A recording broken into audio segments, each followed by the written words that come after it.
যে টাকার জন্য আপনি আল্লাহর আনুগত্য থেকে বিরত থাকছেন, যে টাকা ইনকামের জন্য, যে চাকরি ব্যবসার জন্য আল্লাহ সুবহানাহু ওয়া তাআলার আনুগত্য করতে পারছেন না, সেই টাকা পয়সা আপনি বলবেন মা আগনা আন্নি মালিয়া।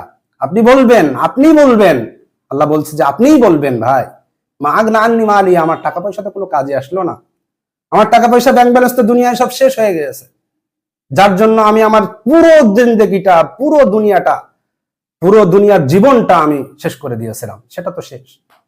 হালাকা আন্নি সুলতানিয়া, যে ক্ষমতার মোহে, যে মানুষ আমাকে ভাই বলবে, নেতা বলবে, লিডার বলবে, এই ক্ষমতার মোহে পাওয়ার জন্য আমি যে কষ্ট, চেষ্টা, সাধনা করেছিলাম, আমার জীবনটা তো সেই পথে কাটিয়ে দিয়েছিলাম, আজকে হালাকা আন্নি সুলতানিয়া, সেই ক্ষমতা তো নিঃশেষ হয়ে গিয়েছে, হালাকা, ধ্বংস হয়ে গিয়েছে, একদম ধ্বংস, নিঃশেষ, কোনো কিছুই কাজে আসবে না।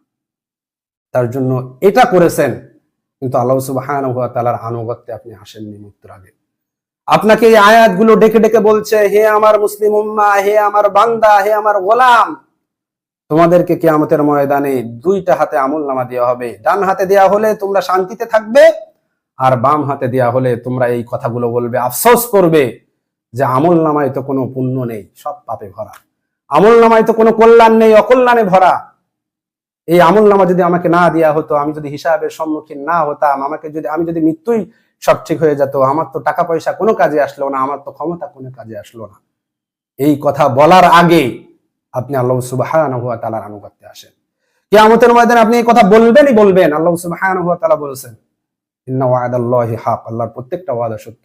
এই কথা বলার আগে সতর্ক হয়ে যান। আপনাকে আমি সতর্ক করছি, হে আমার মুসলিম ভাই, আপনাকে আমি কলিজা দিয়ে ভালোবাসি, আপনার নসিহা, আপনার কল্যাণ কামনা আমি করছি, আপনি ফিরে আসেন, আপনি ইসলামের রাস্তায় ফিরে আসেন, আল্লাহর আনুগত্যে ফিরে আসেন।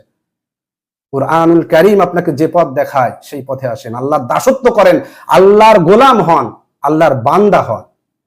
এই আল্লাহর গোলাম হওয়া, আল্লাহর বান্দা হওয়াই আপনার মুক্তি, নচেত মুক্তি পাবেন না।